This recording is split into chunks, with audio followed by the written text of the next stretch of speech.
আসসালামু আলাইকুম প্রিয় খামারি ও মাছ চাষি ভাইরা, আপনি কি লাভজনক মাছ চাষ করতে চান? তাহলে মহাশোল মাছ হতে পারে আপনার জন্য দারুণ একটি সুযোগ। মহাশোল মাছ আমাদের দেশের একটি জনপ্রিয় ও মূল্যবান মাছ। এর স্বাদ যেমন ভালো, তেমনি বাজারে এর দামও অনেক বেশি।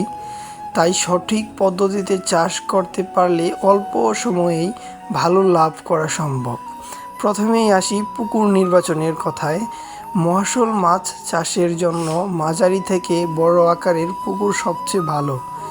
পুকুরের পানি পরিষ্কার ও গভীরতা অন্তত 5 থেকে 6 ফুট হওয়া উচিত। এরপর পুকুর প্রস্তুত করতে হবে। পুকুরে চুন ও সার ব্যবহার করে পানি উপযোগী করে নিতে হবে। এতে মাছ দ্রুত বৃদ্ধি পায়। মহাশোল মাছের পোনা ভালো মানের হতে হবে।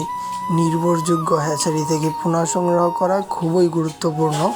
পোনা ছাড়ার আগে পানির সাথে ধীরে ধীরে মানিয়ে নিতে হবে।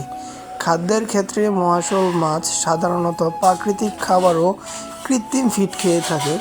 প্রতিদিন নিয়মিতভাবে সঠিক পরিমাণে খাবার দিলে মাছ দ্রুত বড় হয়। পানির গুণগত মান ঠিক রাখা অত্যন্ত জরুরি। নিয়মিত পানি পরীক্ষা করতে হবে এবং প্রয়োজনে পানি পরিবর্তন করতে হবে। সঠিক যত্ন নিলে 8 থেকে 10 মাসের মধ্যেই বাজারজাত করার উপযুক্ত হয়ে যায়। তাহলে আর দেরি কেন?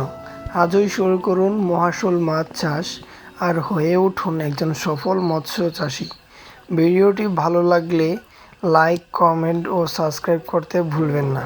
ধন্যবাদ।